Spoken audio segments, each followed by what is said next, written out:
Jeżeli światło jest dla wszystkich i wszędzie ogólnodostępne, warto czasami poszukać tego nieoczywistego, które przez nocne konary drzew przedziera się, oświetlając kwiat paproci. A dzisiejszym kwiatem jest album Lux Occulta Forever Alone Immortal.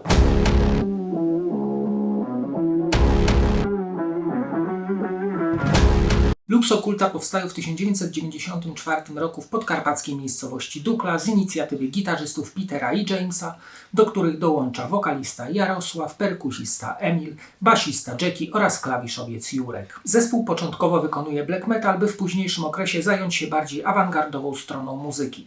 W 1995 w Sanoku w Manek Studio rejestrują swoje demo pod tytułem The Forgotten Arts i tutaj muszę wam się przyznać, że to jest jedno z nielicznych wydawnictw, które ostało mi się jeszcze na kasecie. W 1996 w tym samym studio rejestrują swój debiut pod tytułem Forever Alone Immortal, o którym będzie ten odcinek. Lux Occulta ma na naszym rynku już status kultowy. W latach 90. dużo się działo wokół kapeli, wywiady, koncerty. Sam byłem na jednym z nich w 98 roku na Vox Mortis Festival. Ich styl muzyczny był nieoczywisty i nawet dzisiaj trudno go sklasyfikować. Ta muzyka ma w sobie niesamowite pokłady tajemnicy i chłodu. Jest głównie zagrana w średnich tempach, które tworzą atmosferę mistycyzmu oraz melancholii, które to również łączą się z agresją. To długie, rozbudowane, bo ponad 7-minutowe kompozycje, które zawierają w sobie black, doom, gothic, ale również czuć w nich atmosferę greckiej klasycznej szkoły. Ten black jest głównie słyszalny w wokalach Jarosława, który również jest autorem ciekawych tekstów. Album to 6 kompozycji zamykających się w ponad 55 minutach, pełnych emocji i ciekawych pomysłów aranżacyjnych. Klawisze nie są tu tylko tłem, uzupełniają gitary, malując ponure oraz depresyjne obrazy. Dodatkowymi instrumentami wzbogacającymi brzmienie jest flet, skrzypce oraz wiolonczela, które nadają klasyczny wymiar i wygrywające piękne melodie. Muzyka nie jest jakoś strasznie skomplikowana, ale posiada głębię, której, co by nie powiedzieć, również szukam w muzyce, a tutaj ją znajduję. Produkcja tchnie surowością minionych dekad i tworzy z muzyką swoistą symbiozę, dlatego obecnie słucha się tego bardzo dobrze. W ogóle wydaje mi się, że teraz się już tak nie gra. Dlatego muzyka dla współczesnego odbiorcy może wydawać się bardzo oryginalna i unikalna. Forever Alone Immortal w moim odczuciu ma wymiar okultystyczny. Ta dumowo-gotycka atmosfera wiruje między nami a głośnikami, tworząc przestrzeń duchowości, piękna, ale i agresji. Nadszedł czas, by posłuchać fragmentów tego dostojnego albumu. Płytę rozpoczynają wściekłe tremola kawałka The Kingdom is Mine z ostrym wokalem i potężnymi klawiszami, które wprowadzają w klimat albumu. Po jakimś czasie całość zwalnia, osiągając średnie tempa. Muszę wam powiedzieć, że klawisze są tu traktowane na równi z gitarami, one są trochę w innym klimacie niż prezentują inne zespoły metalowe. Są tajemnicze, a w środku mają nawet wydźwięk orientalny. Tekst traktuje o Lucyferze, który został zepchnięty przez Boga w błoto, połamane mu zostały skrzydła i stał się orędownikiem grzeszników.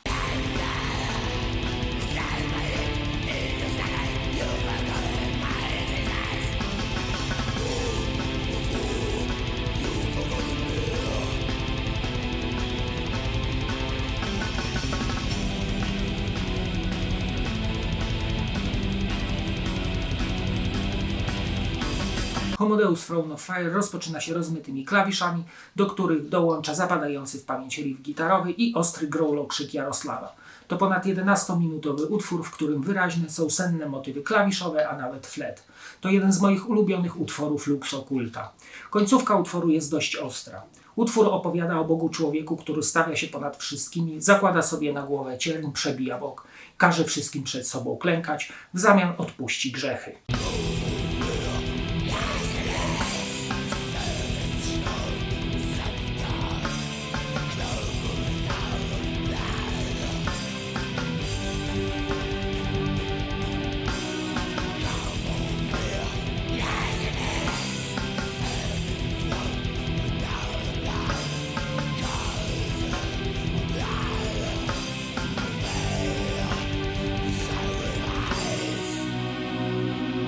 Sweetest Stench of the Dead The Blackfield zawiera powtarzające się bardzo melodyjne motywy fortepianowe oraz płaczącą wiolonczelę.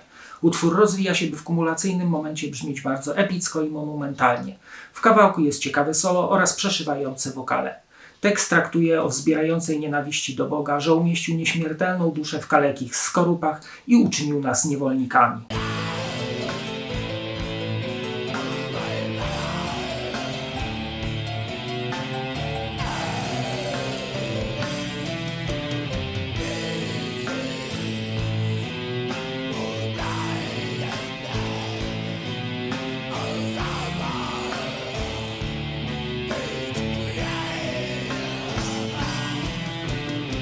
Bitter Taste of Victory to ostatni na pierwszym wydaniu, bo u mnie jest jeszcze bonusowy kawałek Burn utwór na płycie.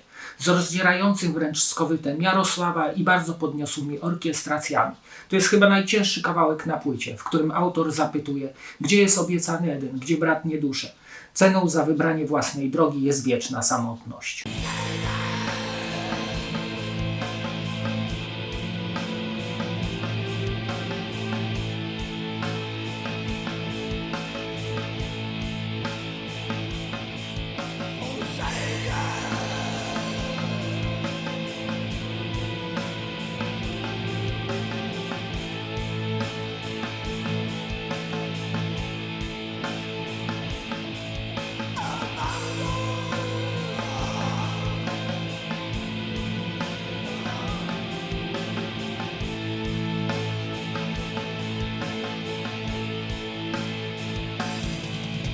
Zobaczmy teraz okładkę i wkładkę.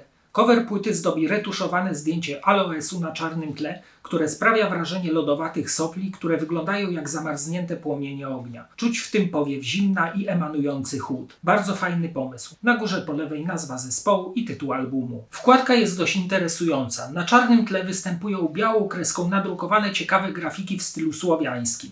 Twarze, postacie, drzewa, elementy przyrody, obok których wydrukowano teksty utworów. Na środkowej rozkładówce umieszczono zaciemnione foty muzyków, pod spodem ksywy oraz instrumenty, na których grają. Dalej podano kontakt do zespołu oraz informacje, gdzie i kiedy album został nagrany.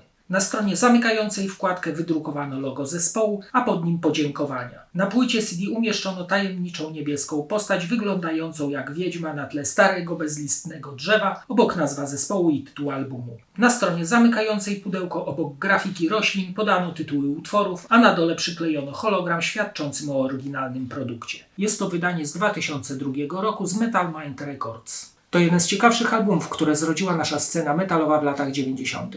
Jest zauważalna kreatywność oraz talent kompozytorski, który w umiejętny sposób łączy wpływy muzyki klasycznej z różnymi odmianami ciężkiego grania. Zresztą potwierdziły to kolejne albumy. A teraz zapraszam do oglądania kolejnego odcinka. Cześć!